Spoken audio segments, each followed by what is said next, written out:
Bienvenidos a un capítulo más de Diálogos Sensoriales. En esta ocasión viajamos de manera virtual de nueva cuenta a Estados Unidos y bueno, vamos a platicar ahora con una profesional que seguramente conocen y bueno, ha tenido una experiencia muy bonita ahora en el pasado congreso de Pangborn en Philly. Démosle la bienvenida a Helen. Helen, how are you? Thank you so much for accepting to be part into this project of Diálogos Sensoriales. Hi, Ivan, and nice to be here. And I'm really well. Thank you for the invitation. Happy to talk to you today. Perfect. It's a pleasure for us. And let's start with can you share your history of what was that first spark in your interest in sensory science, or how was or is your transition into this field, please? Yeah, of course. So I think as many of us, I got into sensory and consumer science a little bit by accident. I have an undergraduate and a master's degree in polymer science and engineering. Mm-hmm. And in retrospect, although having always learned about, the mechanical properties and the safety of these plastic components, nobody ever talked to us about the importance of the appearance and other sensory components of these plastic end products. And it wasn't until my PhD that I was I first encountered sensory testing methodologies. Back then it was very simple, discrimination testing and threshold testing, and then a little bit of descriptive analysis. But I was really interested in this, and I had the opportunity to do a postdoc with Hildegard Heyman at UC Davis after I finished my PhD. And then it really took off after that. And I really fell in love with, the applicability of these tools that we have in our toolbox of sensory and consumer science, not just for food, but for literally anything that we interact as consumers on an everyday. And to this day, I think it's really cool. And now I tell all my polymer science and engineering professors, you should tell people about sensory and consumer science, because I do think it's very important to understand in all fields that human product interaction and how we can study these interactions. Right. It's interesting how people, well, most of the people that I have been in interview with, they as myself, we enter into the sensory field by chance. That's amazing.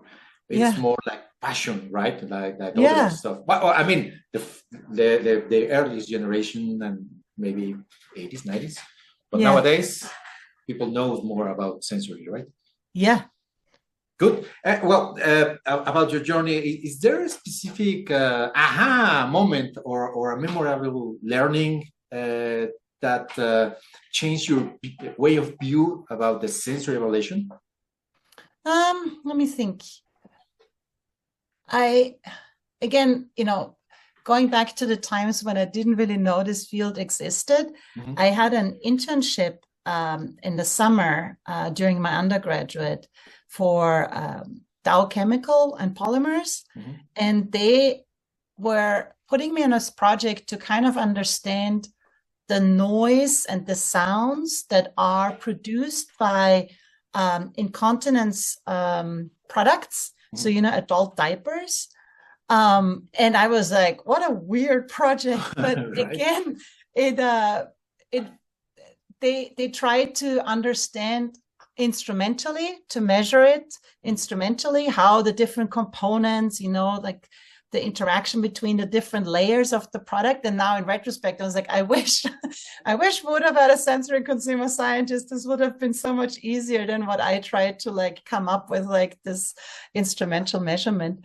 But I think it really clicked for me when during my PhD, when I started to learn more about sensory and consumer science, and I was like, oh my God, this is this whole new world, this whole new way of looking at a problem, and not discarding this individual and human experience as it's something that is subjective, right? There's a way that we can use these experiences and quantify them and use them in an objective way and draw insights from this that are really helpful for making decisions. And I think that was really the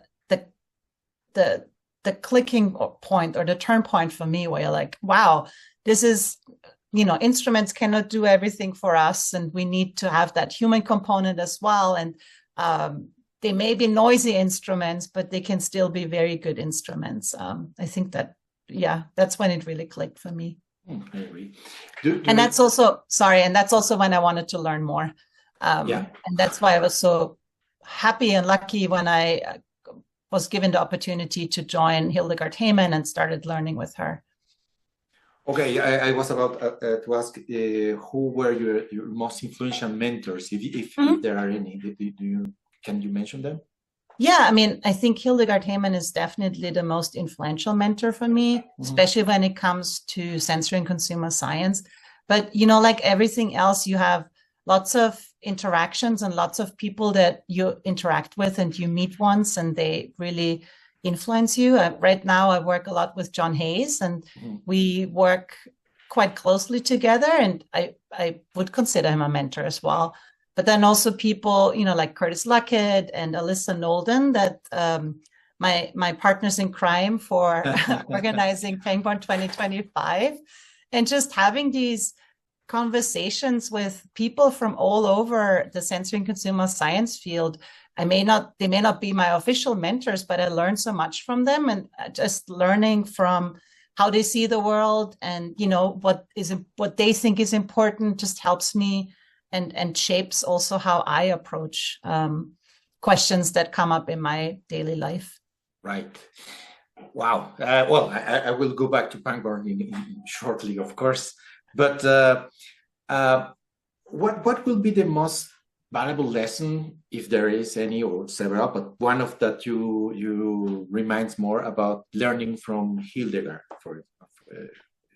So with Hildegard, the one thing that, one of the many things that I learned from her is that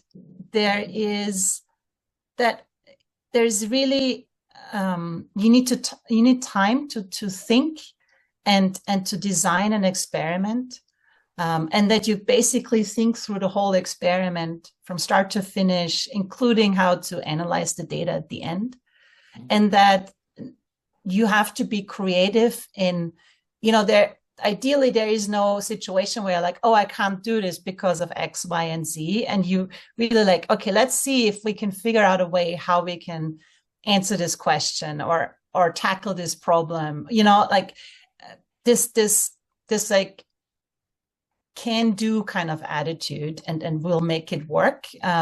It's definitely something that I appreciated learning from Hildegard. And it's like, oh, sounds like a great question. Let's figure out how we can do this, Right.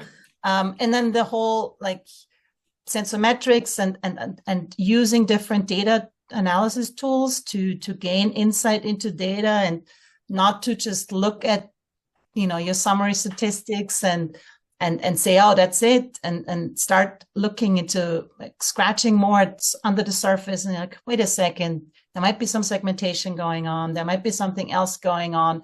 Is that really the end of it? Or do we need to look at it differently? I think that's something that I learned from Hildegard. And then just this giving back and this mentoring, and then that you can learn from others, even if they're like, an undergrad, you can learn from an undergrad. And this idea that you can always turn every error and every mistake into a learning opportunity. Right. Yeah, interesting how well. I want to ask you, because you start saying, okay, back in the beginning we have only, or maybe just discriminative, threshold, and etc. What's something you miss from the old school of sensory? The old school of sensory?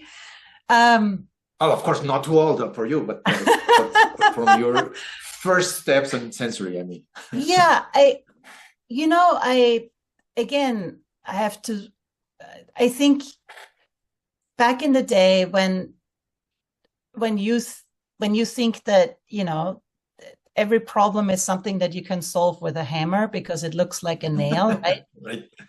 Like sometimes the ignorance of not knowing, but then in retrospect, you're like, oh man, I could have done this I would do it differently today. I don't think I miss anything from back then. I think it was good for me to kind of pick up these tools, and for the questions that I wanted to answer, they were definitely suitable, and the project kind of demanded these kind of tools to be used. But now the projects are just different that I work on. So I don't know if I kind of want to, I'm not a strong believer into there is this only way. This is the only way how you can address a problem or a question. Right. I think every potential answer or every potential approach always comes with positives and negatives, and you just need to balance them and make the decision which way to go based on what you know at that time, right? So and even then, not knowing where the bodies are buried in a way, I feel like that is, to me, honestly, as an educator, especially knowing that my students that I work with, that we are aware of where are the shortcomings of the approach, I think is often more valuable than than doing the actual work, right? Because now they've thought about everything. They thought about different approaches, different alternatives, and then we decide on one particular one, but they know that there are other ways too, and these other ways may also be beneficial. I think it just helps. And then, there's always, the toolbox might be big, but then you always go back to certain methods that you're just more familiar with, or you're like, I've used this more often. But then I often challenge myself and others too. It's like, have you tried this out, right? Can we, let's see if this works, right? Because every new method that comes out is the new wonder tool. And you're like, until you try it out and see if it didn't work for this particular application or worked pretty well, and now we're moving forward, I think is good. I worked with Sarah Spinelli and Erminio Monteleone a little bit. And, it's so interesting that there seems to be this kind of separation, like the Europeans tend to use TDS more than the Americans used to use Tikata more. And you're like, and in the end, it depends on your question, right? And I'm very hesitant to say, what do I miss from the old days? Because I think in the end, don't we want all more tools, right? I mean, because more tools allow you to potentially answer more granular questions and maybe come to slightly different conclusions. And I think in the end, it's always good to come to, to test your hypotheses, to test your approaches, to test your assumptions, and every bit of information and evidence is helpful in that regard. Totally agree. Yeah, you need to know or still continue the learning of stuff. I mean, we cannot be like stay in a point and that's it. There are nothing new. I mean, those new methodologies you just mentioned are ready to be applied in whatever objective, but you need to at least know them, right? Yeah. If they apply to or not into your area, but it's important to keep learning from the and to test them and validate them too, right? To kind of like, oh, it worked in this instance, but it didn't work so well in that instance, or they agree pretty well here, they disagree here. Why is that, right? So I think it's just like giving you more and more opportunities to ask questions and to learn. I think in the end, sensory and consumer science as a field is so evolving, and we are, looking outside of our our realms and integrating different aspects. And I think in the end, it will just make the outcome, whatever that is, right? The product insight or the consumer insight, just much more richer and closer to the truth potentially. I think that's a benefit, no? Totally. What's the most rewarding emotion or feeling about completing that gap between science and human experience, like the descriptive panel and the consumer experience? It's in your opinion. Let me think. I think it depends on your question, right? It's always like that. I do think all of these tools are definitely valid and useful and necessary. We do a lot of qualitative work, and we usually try to combine it with some quantitative, survey data or some kind of choice data or something like that. And just that enrichment of the data. I mean, it's a pain in the butt. Don't get me wrong. No, I know. to code through transcripts and to try, is that really what this person meant? And so much is also dependent on like the coders and how they interpret things, and then being a non-native English speaker, I often wonder, oh, I don't know, do I pick up on the same things that a native English speaker is picking up on, that transcript? Or but then again, I think also if we want to understand the human experience, we are all living in our own sensory world, and so I feel like the more insight we gather, the more data we gather. And I think if you do it with some kind of rigor, those are valuable insights. And yeah, you may not be able to statistically test them, but nevertheless, they're really important. And there are lots of examples too, where these qualitative insights really differentiated what a quantitative test did not pick up.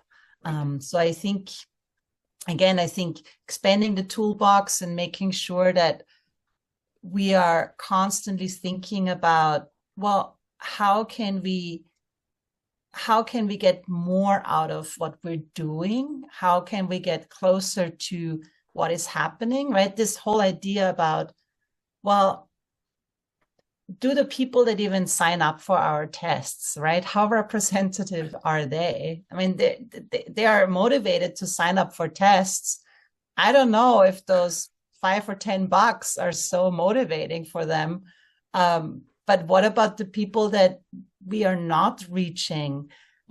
They're still, they still have valuable voices, and, I have some friends that are in the social sciences, and I often talk with them. It's like, how do you recruit your participants? And, like one person is working with trying to understand drug addiction. And so trying to like get people to talk to you about their experiences is really difficult. So she's like, I usually do this and that. And you're like, wow, this is next level recruitment. But again, I think it shows us too that we often could do better, and go out, right? And so, like, to Carlos's talk at Pangborn about how can you recruit these people that aren't in the capital weird bucket, right? I think we could all do better in trying to hear those voices that are not easy to get. And easy to listen to. But yeah, I don't know if that answers your question. No, totally. Yes. And if you could describe your sensory life up to now, of course, there are plenty time of to come, but how can you describe this sensory activity in your case? You can use up to 5 words, let's say.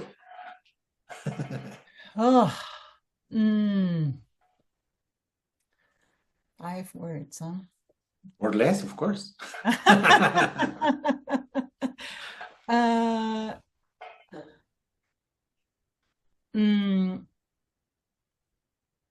Human food interactions, or better, product food interactions,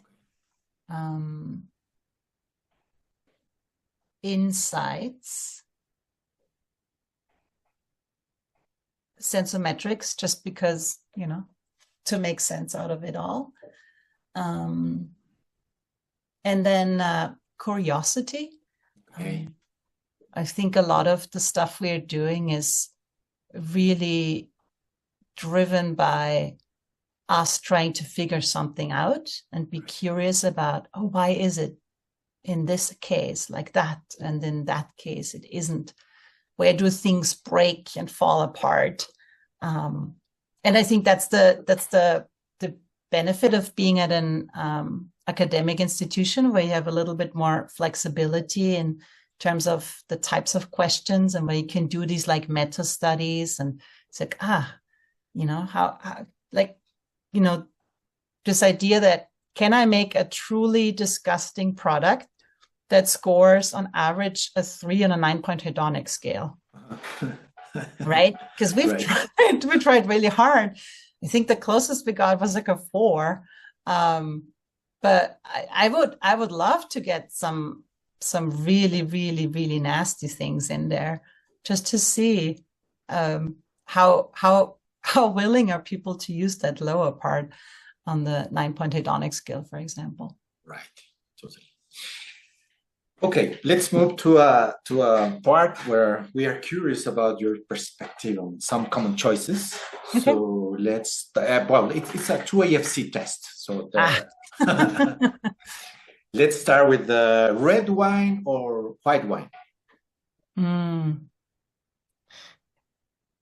I would like it depends, or I don't have a choice option. Okay. Right now, no wine because I'm pregnant, but it depends. Sorry. Depends on the context, Ivan. You can't just ask me that question. I know. Okay.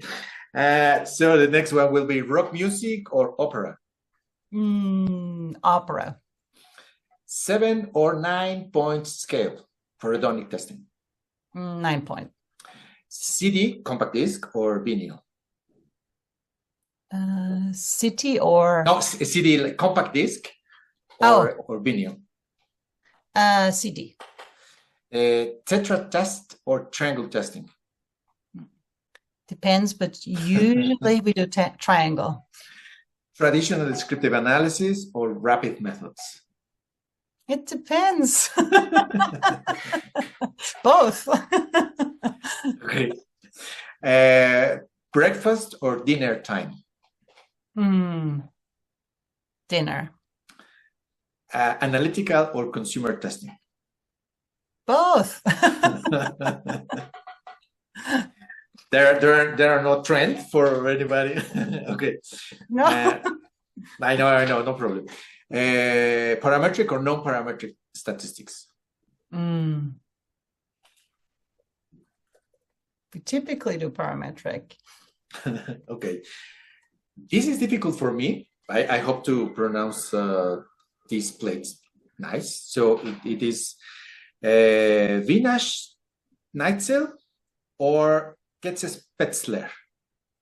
Oh, Käsespätzle or Wiener Schnitzel. Correct. Oh, you understand it. You got it. Perfect. Käsespätzle. Okay. Thank you. And finally, preference mapping or PLS? PLS. Okay. Thank you for your answers. Okay. Of course. Now let's move to the final part of the interview, and I will. That's something from people who is hesitating. Why should they attend to a conference or not, like a congress? But I would like to ask if you can add the experience of what was your experience or your involvement in the last Pangborn, if you may comment something like about that. Yeah. So I was one of the 3 conference chairs for the Pangborn 2025 in Philadelphia, which is now a couple weeks ago. Feels like it's past or like a long time ago. And for people that don't know, this is a long process. Being a conference chair takes about, like, you work about 4 years ahead of time on the preparation. And so, you know, like Ivan already knew 2 years ago that he would be co-organizing the next Pangborn. Compared to other Pangborns where I was an attendee, as a chair, you know, one of the things that we wanted to do for 2025 was really trying to make give as many opportunities to attendees to build their network and to connect with people. So we had, you know, the theme was connecting senses and minds, and really came out of the pandemic, right? When we put our proposal in, this idea that what's the benefit of going to a conference? Mm-hmm. And to me, it's listening to scientific talks, but it's really about the conversations that then happen in the coffee breaks, after the talks, in between talks, at the various welcome reception events, seeing people that I usually only see every 2 years at Pangborn. And, you know, we may email and we may Zoom, but you see them in person, like every 2 years. And being part of this sensory community and just like, you know, picking people's brain because, you know, you have a poster or some of your students have a poster and you're like, oh, at Pangborn, I'll introduce you to this person, right? And so like my students, one of them wanted to really meet Hildegard Heyman. So I'm like, okay, I'll introduce you to Hildegard. And then the other one, she really wanted to meet Markus Stieger. And it's like, Markus will be at Pangborn. Let's talk to him for their research. And so I think these connections are, for me, one of the most important piece of a conference. And that's why I think people should come to Pangborn, especially to next one, because come on, who doesn't want to go to Mexico? And connect there, right? And I always come back from Pangborn with like lots of questions, lots of notes, lots of ideas that then I integrate into my research, right? And you're like, I've heard this at Pangborn.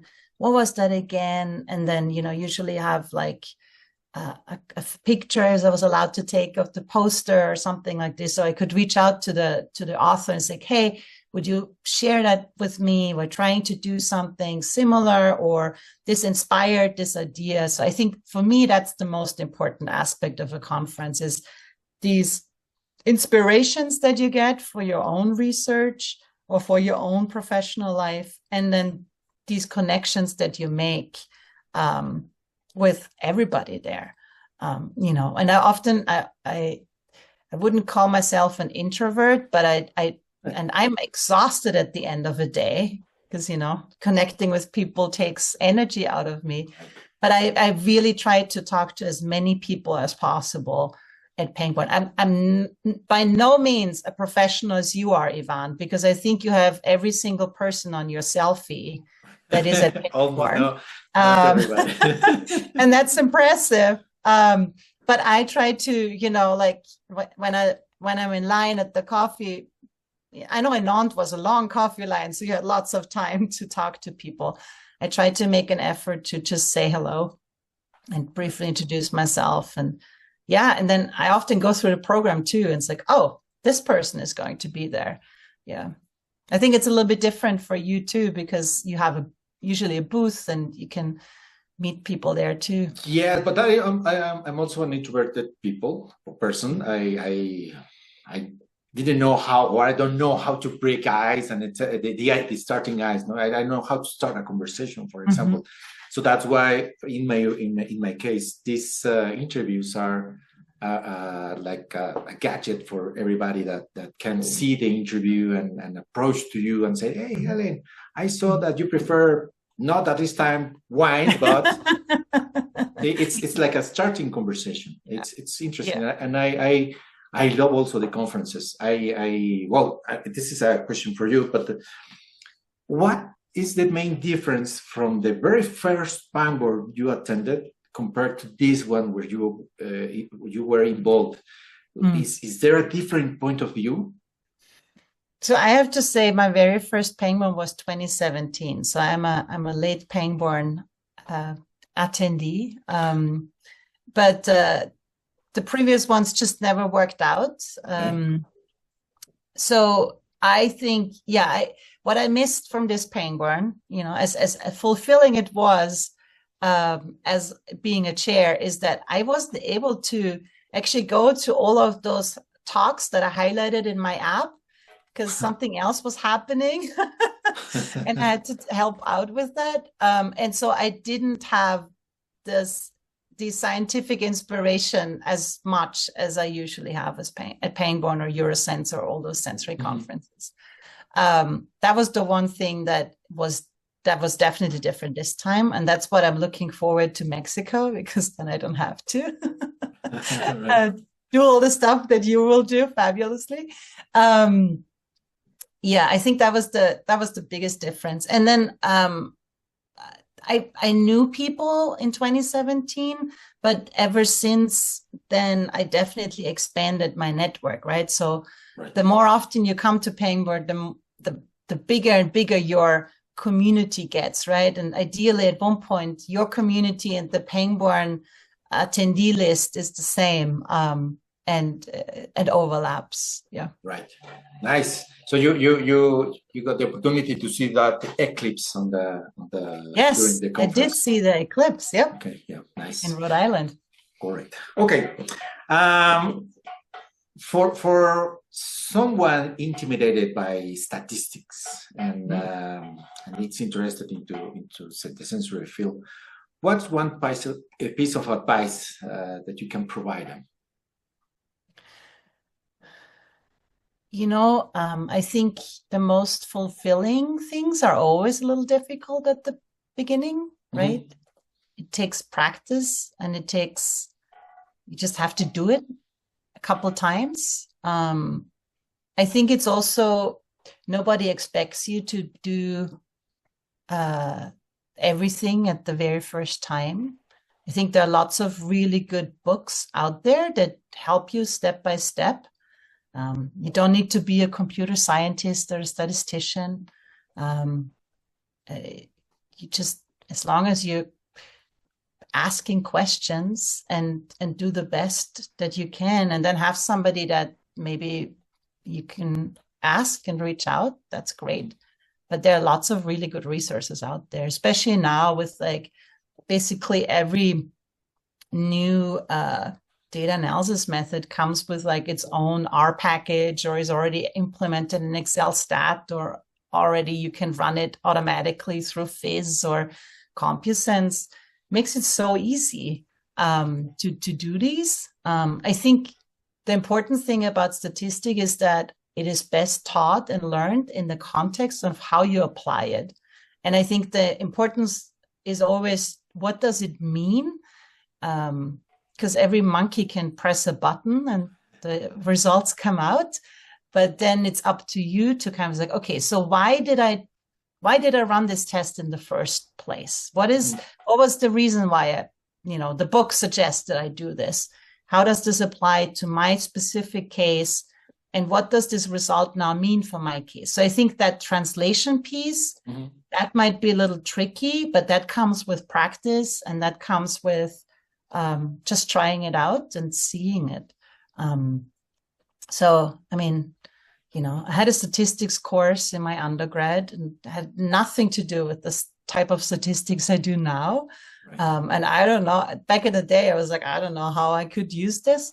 But now it's no, this makes sense. Right. And I think to me, as I'm teaching, couple of sensometrics courses and statistics courses, for me, I think it's really important to always go back to, what is the question you're trying to answer? And then just like everything else, it's another tool. There are many tools in the statistics toolbox. And so then you just okay, which is the most appropriate tool for this problem? Yeah, Right. it's everything is a toolbox, Ivan, I'm telling you. Yeah, it's not only a hammer. Yeah, I No, know. it's not just a hammer. And in your opinion, what are the essential must-have skills for or abilities that a sensory scientist must have nowadays?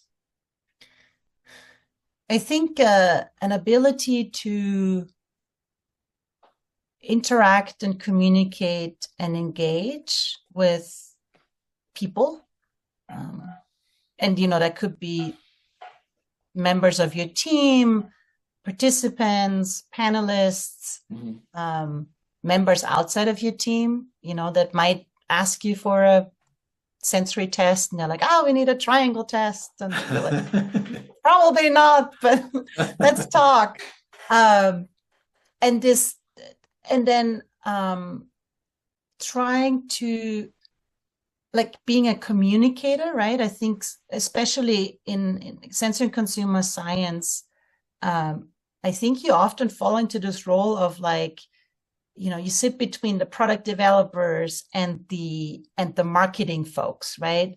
Or you sit in, between the quality control folks or quality management folks and the engineers or something. And you often are in this central role for translating needs and questions, and why do we do it this way, and how does that help you? So I think communication skills are really important. And then a solid foundation in the fundamentals of human perception. It's like people are different. And then probably also a good understanding of basic statistics and how it can be used to help you in all of these questions. Yeah, and I mean, just like everything, right? Try not to be an a-hole. But that's not just for sensory and consumer science. Yes, yeah. No, you mentioned something important, which is networking. It makes sense because we can learn many stuff, but at the end we don't know everything. So networking, asking to your co-workers or a mentor, whoever, you can solve many things. So I agree.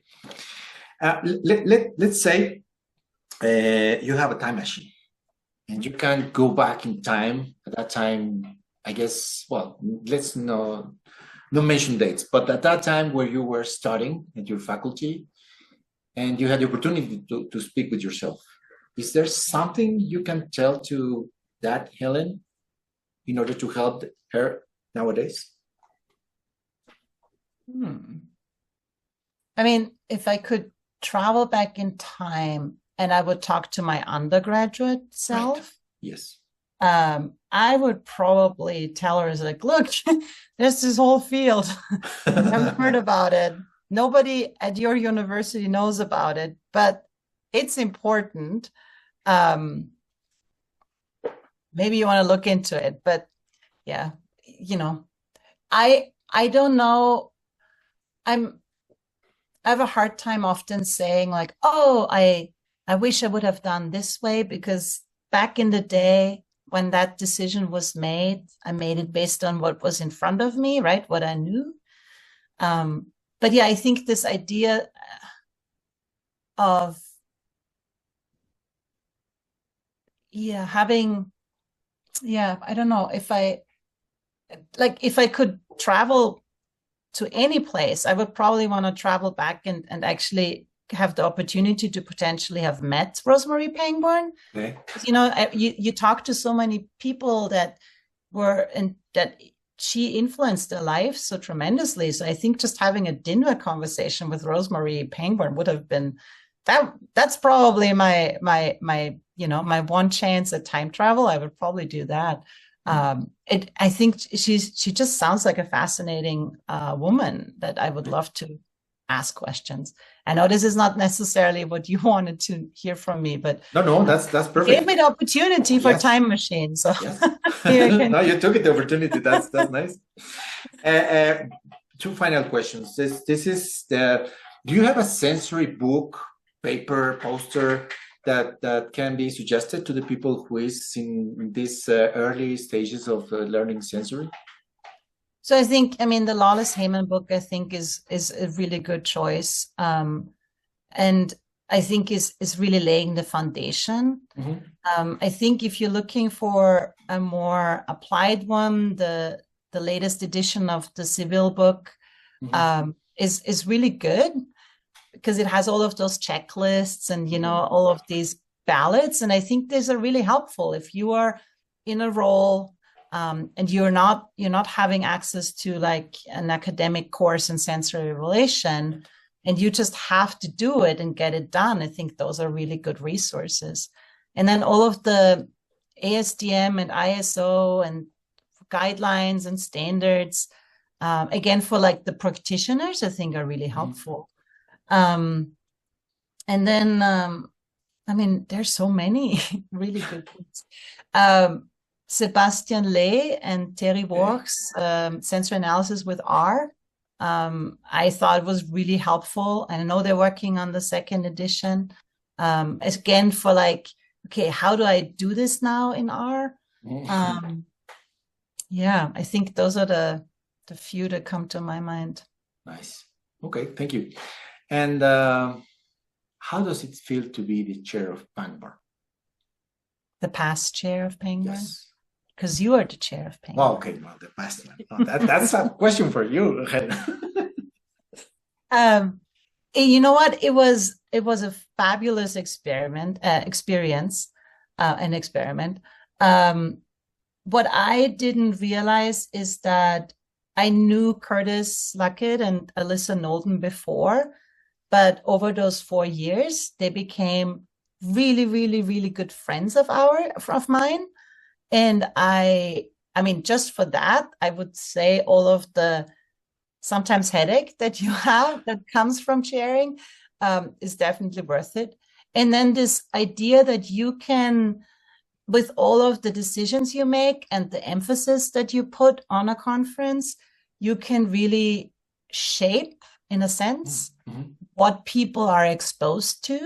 I really enjoyed that. And I'm very grateful that it worked out so well in Philly, that we had these many opportunities for especially first timers to connect, and that all of the programmatic highlights that we put in with the keynotes and the panel discussion, you know, things that we tried out, we thought we wanted to provide a stage to these things, where we got really good feedback. And I mean, you're also not completely alone, right? You have the the conference committee and the Pangborn Trust, and you have the LCVA support for the organization of the conference. But it's really nice to kind of have all of the support, and you get this feedback, and it helps to not feel like this daunting beast of Pangborn. But yeah, I think those were,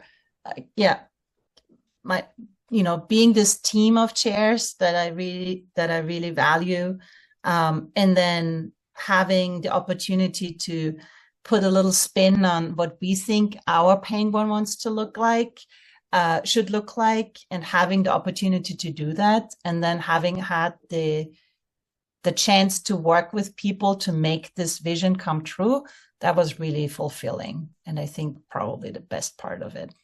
Great. Thank you for sharing that. Well, thank you again also for your time. We need to finish this talk. I really appreciate the time you took for this and your answers. Is there something else you want to add or comment? Other than hope to see you latest in 2027. Of course. In Mexico, Medellin. Is it? Merida. That would be, no, I don't have anything else. Thanks for listening, and thank you for inviting me. That was really nice to be able to connect with you and share. Perfect. That's the idea, to make connections and spread the sensory word. I mean, and if people want to reach out to me, you know, they can definitely find me on the internet, and yeah, just reach out to me on LinkedIn or per email or whatever. Great. I think I can accept too. Great. Okay. Thank you so much then, and see you at least in 2 years. But hopefully at that time we can share a glass of wine, whatever your choice is to be. You can do both. Yes, of course. Yeah. Okay. Thank you, and see you next time. A ustedes muchas gracias por vernos. Nos vemos en la siguiente ocasión de Diálogos Sensoriales. Si les gustó, denle like, compartan. Si no, no digan nada. Nos vemos. Thank you. Bye bye.